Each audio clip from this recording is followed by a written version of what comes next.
अस्सलामुअलैकुम। Graphic design course के lecture 65 में खुश आमदीद। फोटोशॉप का हमारा ये लेक्चर 8 होगा। आज के लेक्चर में हम बात करेंगे टेक्स्ट टूल के हवाले से। टेक्स्ट टूल क्या है, किस तरीके से काम करता है, ऑलरेडी हम इलस्ट्रेटर के अंदर वैसे देख चुके हैं। फोटोशॉप के अंदर भी ये बिल्कुल सेम है, तो देख लेते हैं अगर इसके अंदर कोई डिफरेंस हो। तो फोटोशॉप में ऑलरेडी अपना स्टार्ट कर चुका हूँ, ठीक है, ये स्क्रीन पर आपके सामने मौजूद है।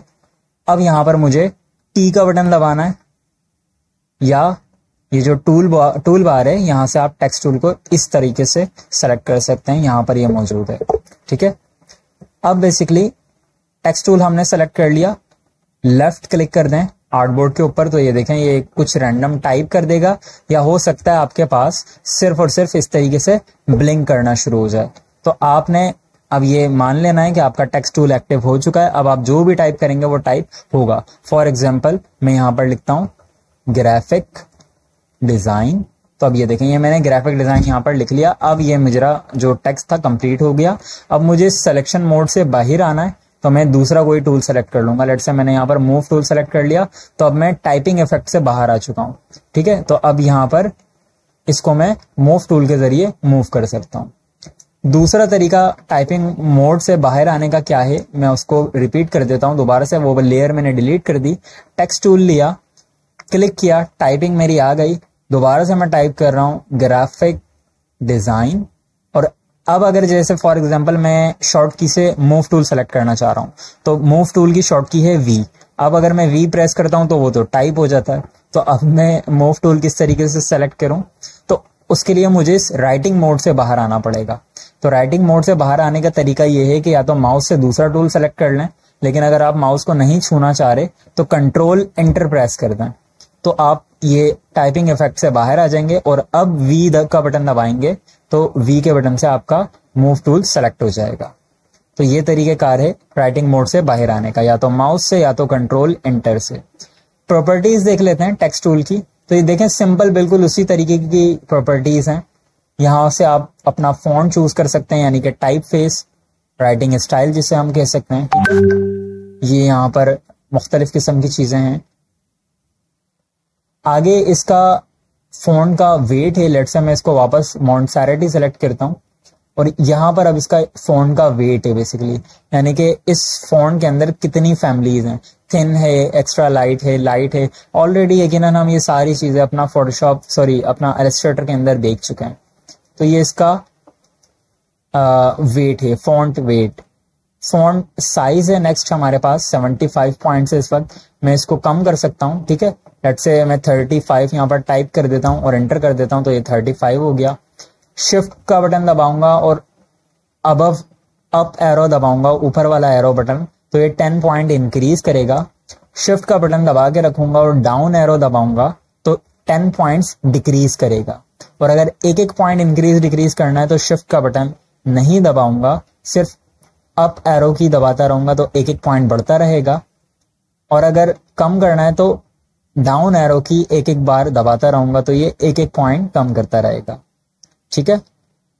अब आगे हमारे पास जो चीज है वो है लीडिंग, टेक्स्ट की लीडिंग, या इसको हम कह सकते हैं लाइन हाइट। दोनों बातें सही हैं। डेवलपमेंट वाले लोग इसको लाइन हाइट के नाम से जानते हैं, डिजाइनिंग वाले लोग इसको लीडिंग के नाम से जानते हैं। और आम जबान में अगर बोला जाए तो ये फासला है लाइंस के दरमियान। तो लाइंस के दरमियान फासले के लिए मुझे यकीनन यहाँ पर कुछ लाइंस चाहिए होंगी, तो मैं वापस से टेक्स्ट टूल सेलेक्ट करता हूँ। और अब इस ऑलरेडी लिखे गए टेक्स्ट में मुझे एडिट करना है, तो सबसे पहले मैं इसके ऊपर आऊंगा। देखें अगर कहीं और क्लिक करूंगा ना तो ये दूसरी लेयर लेकर टाइप करना शुरू कर देगा। ये काम मुझे नहीं करना। कंट्रोल Z से मैं वापस आता हूँ, मुझे एग्जिस्टिंग टेक्स्ट को चेंज करना है, तो मैं इसके ऊपर क्लिक करूंगा। तो अब ये देखें ये ऐसे सेलेक्ट कर सकता हूँ, ठीक है। अब ग्राफिक डिजाइन मैंने यहाँ पर लिखा था, एंटर किया, और यहाँ पर अब मैं लिखता हूँ वेब डेवलपमेंट, ठीक है। फिर आगे मैं लिख देता हूँ डिजिटल मार्केटिंग, फिर आगे मैं लिख देता हूँ आर्टिफिशियल इंटेलिजेंस, फिर आगे मैं लिख देता हूँ let's say social media marketing. Simple, control enter दबाया। अब मैं टेक्स्ट मोड का जो राइटिंग मोड था बेसिकली टेक्स्ट टूल का, उससे बाहर आ चुका हूँ। अब ये जो लीडिंग का ऑप्शन है इस वक्त ऑटो है, आप इसको कस्टम सेट कर सकते हैं। लेट्स से मैं 16 पॉइंट दे देता हूँ, तो अब देखें ये लाइनें आप आपस में बहुत ज्यादा एक दूसरे की क्लोज हो गई, तो मैं इसको बढ़ाऊंगा, शिफ्ट का बटन दबा के रखूंगा और अप एरो की, तो ये 10 पॉइंट इंक्रीज होगा। ठीक है, तो अब देखें ये लाइन का जो आपस में फासला है वो आपके सामने बढ़ता हुआ नजर आ रहा है। ज्यादा लगे तो आप इसको कम कर सकते हैं। अच्छा, कुछ लोग इसमें किस तरीके का काम करते हैं कि टेक्स्ट टूल को ऐसे सेलेक्ट करते हैं और फिर ये सारी चीजें चेंज करते हैं, फॉन्ट साइज चेंज कर रहे हैं, लीडिंग चेंज कर रहे हैं, तो ये तरीका भी ठीक है, लेकिन जरूरी भी नहीं है कि आपको सेलेक्ट रखना हो। यहां से आप सिर्फ उस लेयर को भी सेलेक्ट रखेंगे ना, यानी कि यहां से आपने टाइप टूल सेलेक्टेड रखना है, यहां से आपने उस लेयर को सिलेक्टेड रखना है, और उसके बाद अगर आप कोई भी प्रॉपर्टी यहां से चेंज करेंगे तो वो अप्लाई होगी। आपको यहां से टेक्स्ट सेलेक्ट करने की बाकायदा जरूरत नहीं है। ठीक है, अब ये लेटर स्पेसिंग है, ये लाइनों के दरमियान में फर्क था, सॉरी ये लेटर स्पेसिंग है, ये लाइनों के दरमियान में फर्क था, ये लेटर्स के दरमियान में फर्क होगा। इस वक्त -37 है, यानी कि बिल्कुल ही करीब। मैं इसको 50 कर लेता हूं, लेट से एंटर किया, तो अब देखें ये लेटर्स आपस में एक दूसरे से ज्यादा दूर होगा। ठीक है, और ये अब मजीद दूर जाते जा रहे हैं। अब मैं अगर इसको कम करूंगा तो ये आपस में कम होते जाएंगे। अभी मैंने ये देखें -1000 कर लिया, तो वो बिल्कुल एक दूसरे में ही इतना स्ट्रिक्ट हो गए हैं कि समझ ही नहीं आ रहा लिखा हुआ क्या है। तो मैं इसको -100 करता हूं, तो देखें -100 पर भी ये काफी एक दूसरे में क्लोज अटैच हो चुके हैं एक दूसरे के साथ। यहां पर नेक्स्ट हमारे पास कलर है, कलर आप यहां से चेंज कर सकते हैं जो भी करना चाहें। ये चीज हमारे पास कहलाती है टेक्स्ट की कर्निंग। ठीक है, कर्निंग अब ये 2 कैरेक्टर्स के दरमियान काम आती है। मैं इसको 0 करता हूं, लेटर स्पेसिंग को।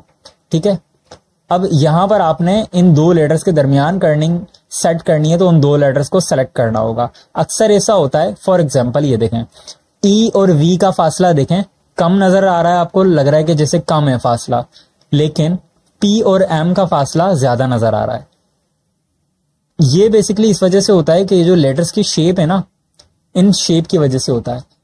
जब हम लोगो डिजाइन कर रहे होते हैं तो ये सारी चीजें कस्टम सेट करना होती हैं। अब फॉर एग्जांपल मैं डी और वी का फासला बढ़ाना चाह रहा हूं, तो मैं ई और वी को सेलेक्ट करूंगा और यहां से इसकी कर्निंग को बाकायदा कुछ ना कुछ मैं चेंज कर सकता हूं। अभी 0 है, मैं इसको 100 कर लेता हूं, 200 एंटर, अप्लाई नहीं हुई।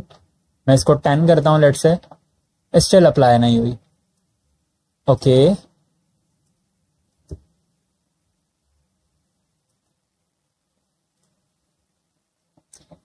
बेसिकली मुझे 2 लेटर्स सेलेक्ट नहीं करने। असल में मैं ये कर्निंग इस्तेमाल नहीं करता और फोटोशॉप के डिफरेंट वर्जन्स बहुत कंफ्यूजन क्रिएट करते हैं। मैं बेसिकली ये काम सेलेक्ट करके कर रहा था, सेलेक्ट करके नहीं होगा। आप इन 2 लेटर्स के दरमियान में ऐसा क्लिक करें, तो जब ये इसके दरमियान में ब्लिंक करना शुरू हो जाएगा तो उसके बाद आप इस कर्निंग को चेंज करें। तो अब ये देखें, अब आपको फासला बढ़ता हुआ नजर आ रहा है। अगर कम करेंगे शिफ्ट के साथ डाउन एरो तो कम होता हुआ नजर आएगा। तो अगर सिंगल लेटर की आपने कर्निंग सेट करनी हो तो आप यहां से कर सकते हैं, और अगर ओवरऑल की करनी हो तो आपके पास 2 मोड्स होते हैं। एक होता है ऑप्टिकल, यानी कि दिखने में एक जैसी हो, एक जैसी होगी नहीं लेकिन दिखने में लगेगा एक जैसी है, और दूसरा है मैट्रिक्स, ये बिल्कुल एक जैसी ही रखेगा मैथमेटिक्स के हिसाब से। तो ये काम आप यहाँ पर कर सकते हैं। कंट्रोल 0 से मैंने वापस फिट टू स्क्रीन किया।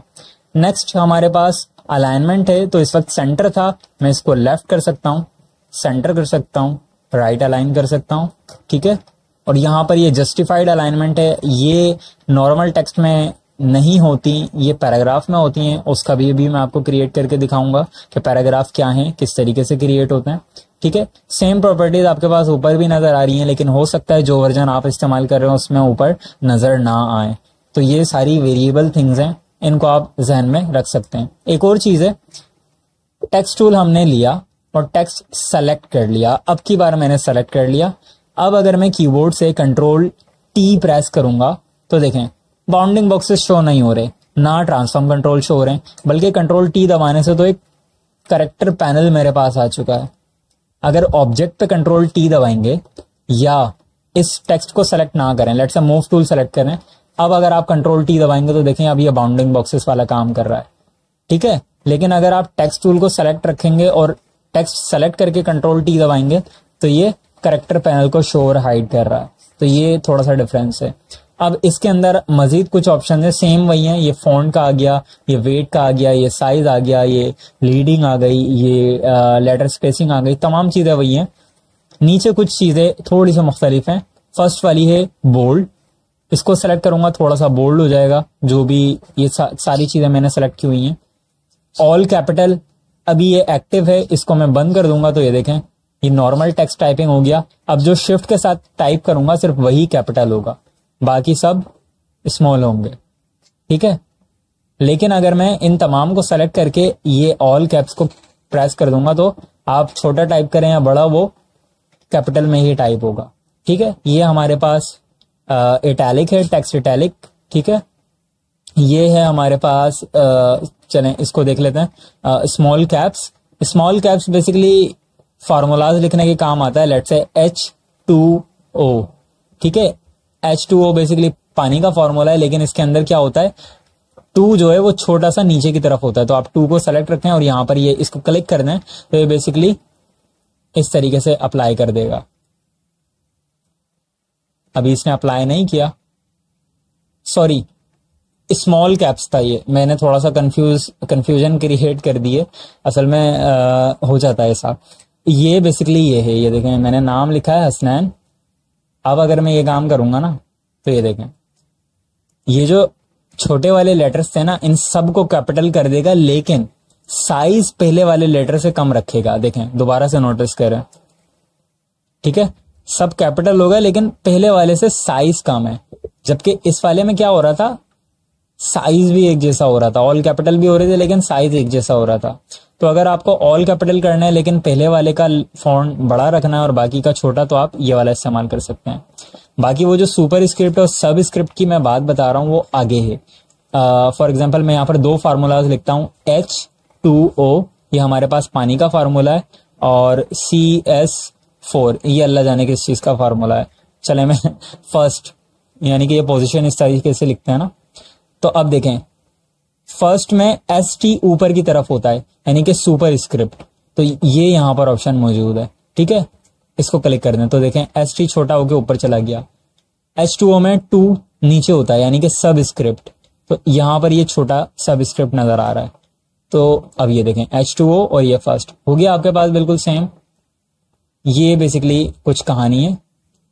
मजीद आगे ये टेक्स्ट अंडरलाइन है, इससे क्या होगा, आपके टेक्स्ट के नीचे एक लाइन आ जाएगी। इसके आगे जो है वो है टेक्स्ट ओवरलाइन या स्ट्राइक थ्रू। ये बेसिकली हमारे पास यूज होता है जब हम प्राइस को कट करते हैं। लेट्स से किसी भी चीज की कीमत 400 नहीं, अब आगे जो भी आपकी नई कीमत हो वो है 1000 हम सस्ता करने के बजाय महंगा दे रहे हैं, ठीक है। तो अब आपने 400 काट के और इस 1000 से एक कट हटा दें। तो अब ये देखें ये इस तरीके से काम करता है। तो यकीनन टेक्स्ट टूल के ये सारी चीजें आपको समझ आई होंगी। पैराग्राफ की तरफ चलते हैं। अभी अगर टेक्स्ट टूल लेके मैं क्लिक कर रहा हूं, सिंपल क्लिक, ये देखें ये सिंपल क्लिक था, तो यहां से text tool simple text type कर रहा है, जो एक नॉर्मल चीज है, ठीक है। लेकिन अगर मैं क्लिक करके ड्रैग करूंगा ना तो ये एक रेंज बनाएगा, एक सिलेक्शन बनाएगा। तो इसके अंदर अब ये जो इसने टाइप किया ये टेक्स्ट बॉक्स कहलाता है, ठीक है। और ये इसके अंदर इसने पैराग्राफ टाइप कर दिया अपनी मर्जी का। तो मैं सबसे पहले क्या करता हूँ, ब्लैक कलर फिल करता हूँ। यहां से कर लेते हैं अब की बार। ब्लैक कलर मैंने फिल किया। 38 इसका फॉन्ट साइज है। लेट्स से मैं इसको 20 करता हूँ, एंटर किया। और इसका जो फॉन्ट है इसको रेगुलर करता हूँ और कंट्रोल C के बाद control V and control V 2 बार मैंने कंट्रोल V कर लिया ताकि टेक्स्ट मेरा थोड़ा सा इंक्रीज हो जाए। अलाइन इसकी इस वक्त लेफ्ट, सेंटर और राइट हमने डिस्कस कर ली थी, ठीक है। मैं थोड़ा सा फॉन्ट साइज इंक्रीज भी कर देता हूँ, ये काफी कम लग रहा है मुझे। Yes it's better. तो अब मुझे क्या करूंगा, अब ये देखें ये जस्टिफाई का ऑप्शन आ गया। अब जस्टिफाई क्या करता है, जस्टिफाई लेफ्ट करते हैं। जस्टिफाई लेफ्ट बेसिकली क्या करेगा, ये जो टेक्स्ट बॉक्स की बाउंड्री थी ना इसके अंदर एक जैसी अलाइनमेंट कर देगा। देखें मैं कंट्रोल एंटर करता हूं और ये देखें अब ये बिल्कुल सेट, बिल्कुल परफेक्ट हो गया है, ठीक है। मैं दोबारा से इसको सेलेक्ट करता हूं कंट्रोल A। इसी तरह जस्टिफाई सेंटर कर सकता हूं। जस्टिफाई सेंटर में बेसिकली क्या होगा, मैं आपको थोड़ा सा टेक्स्ट कम करके दिखाता हूं। ये देखें ये था जस्टिफाई लेफ्ट, आखिरी वाली लाइन लेफ्ट की तरफ अलाइन हो जाएगी। जस्टिफाई सेंटर, ऊपर तो सारा सेम चलेगा लेकिन लास्ट वाली लाइन जो छोटी होगी वो सेंटर में हो जाएगी। जस्टिफाई राइट, ये राइट की तरफ चली जाएगी। और ये है जस्टिफाई ऑल। तो अब ये जबरदस्ती बराबर करेगा। देखें उसने स्पेसिंग दे के उसको ज़बरदस्ती बराबर कर दिया। तो ये मैगजीन्स के अंदर यकीनन या न्यूज़पेपर्स के अंदर आपको इस तरह की चीज़ें नज़र आएंगी या देखने को मिलेंगी। एक और चीज़, मैं इसको वापस लेफ्ट अलाइन करता हूँ, ठीक है। अब इसको मैंने वापस लेफ्ट अलाइन करके अब मैं इसको कॉपी पेस्ट करता हूँ एक और बार इस टेक्स्ट को ना। अब ये देखें, जैसे ही मैंने कॉपी पेस्ट किया तो यहाँ पर देखें प्लस का साइन नजर आ गया। इस प्लस के साइन का क्या मतलब है? इसका मतलब ये है कि मजीद नीचे आपका टेक्स्ट और है जो कि इस पूरे टेक्स्ट बॉक्स में आया नहीं है, क्योंकि हमने इसको बाउंड्री दे दी ना। अब उस बाउंड्री को देकर हम उसको ये बता रहे हैं कि बस इस बाउंड्री के अंदर जो टेक्स्ट दिखाना है वो दिखाना है।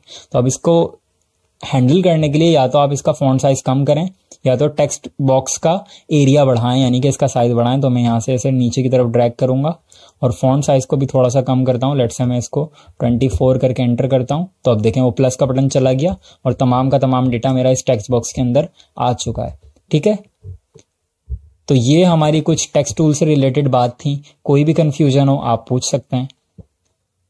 आगे के लेक्चर में इंशाल्लाह हम एक बाकायदा पोस्ट क्रिएट करने की कोशिश करेंगे, क्योंकि हमने बेसिक अपनी तकरीबन सारी चीज़ें कवर अप कर ली हैं जो कि एक पोस्ट में काम आने वाली चीज़ें हैं। तो कोशिश करेंगे मैक्सिमम टूल्स का इस्तेमाल करें और नेक्स्ट लेक्चर के अंदर हम एक पोस्ट डिज़ाइन करें। तो अंटिल नेक्स्ट टाइम अपना बहुत सारा ख्याल रखिएगा। अल्लाह हाफिज़।